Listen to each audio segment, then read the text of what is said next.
Yup.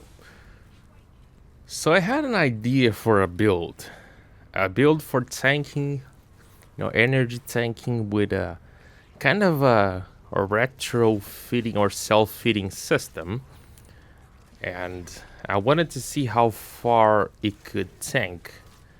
I overestimated how good would it be, or I just expected too much. Even though I've said many times that you just reach a unthinkable amount of damage on Warframe at some point as the levels goes on.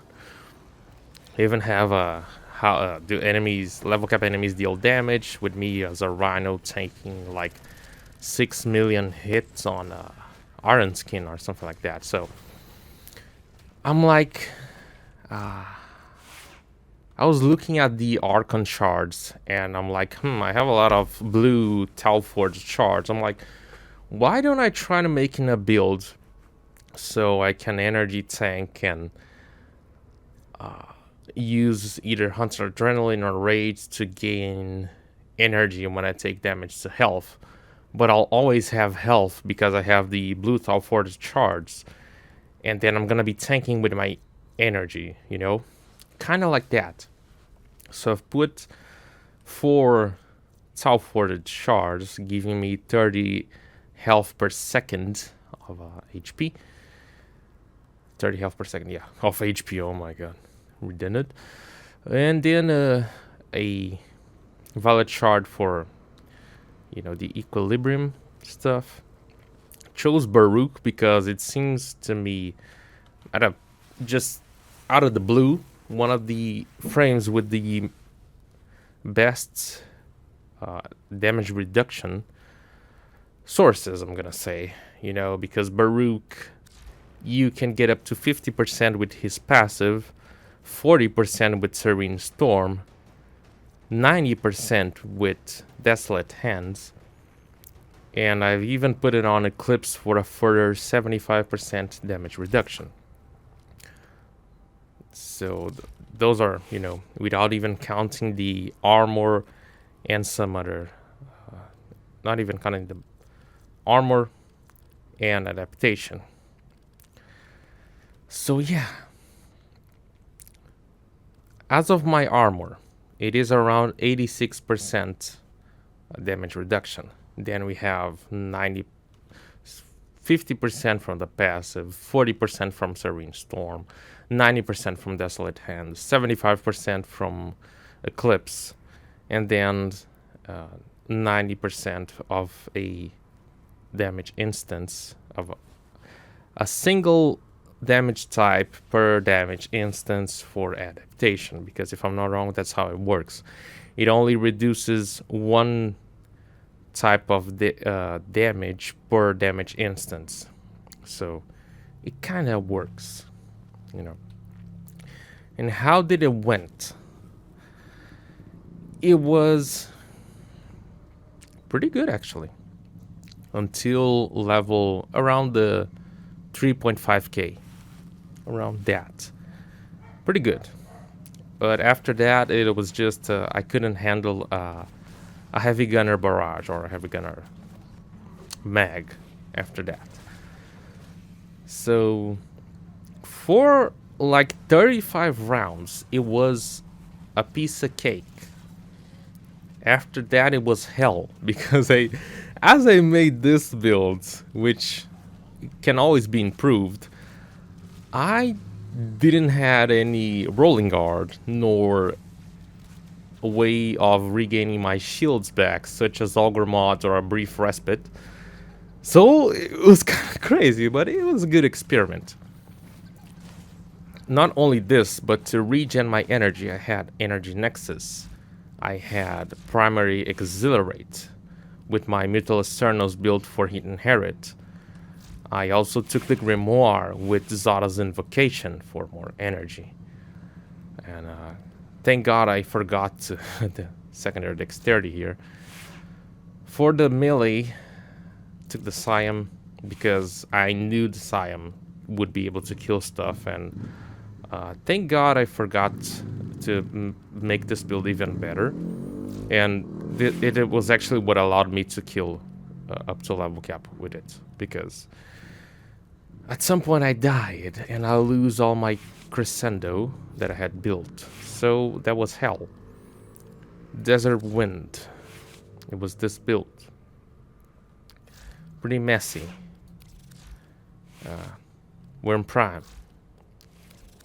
Verglas. So it was showed you guys the concept, the builds, everything that went on. Where it failed, how well it went, to what point it went. But I want to talk now what really allowed me to get to level cap after everything went down, and probably not only that, but towards the whole path to level cap. It was everything else. What? So, the whole build, that is the thing. There's so much CC involved. Mutilus Cernos. Heat procs cause enemies to panic, so they won't be attacking. I think the Grimoire can still proc electricity, which also disrupts enemy attacking. Siam heat waves also panic. Enemies don't attack. Desert Wind with Serene Storm sends enemies into the air, which actually it sucks. Also, I have no idea if Healing Return works. I don't think it was doing much. But yeah, it was just send enemies to the air. Not only that, Worm Prime with Duplex Bomb. A lot of aggro to them. Not only that, Cold Radiation. A lot of CC, slowed enemies. Radiation, they would attack themselves. Also, Desolate Hands and LOL. Bruh. So much CC, so much stuff working that even without Rolling Guard, without being able to get my shields back and using and abusing shield gating, I was able to do it. And also my Spectre. Jesus Christ. I think I died the first time at like round 41 or something like that. After that, things went south because I didn't have my combo, so Siam wasn't doing any close to the damage it should be doing. So my Spectre, my Volt Spectre with the Narrock that you guys have already seen, was doing a crap ton of damage, killing demos for me and just helping me with the overall mission. Not only that, but the on-call crewmate also did a lot. Helped a crap ton. Even with all of that, I was still able to kill level cap enemies and demos with the Siam because of Relentless Combination, the Dexterity Arcane that's on the secondary.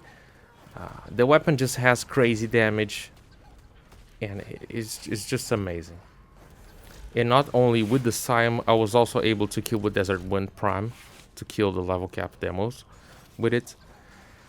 And yeah, it was a shit show, but yeah, it was an attempt. I thought I would be able to tank much higher levels, maybe to up to 8k, I don't know. But yeah, it was fun while it lasted, you know, kind of like that. But now what I want to do is to build around shields and maybe make my Serene Storm / Desolate Hands much more deadly and go there again. I think that'll be a bit more fun next time. So yeah, leave it a like, subscribe. Let me know what you think about the overall damage in this game in the comments below. Peace.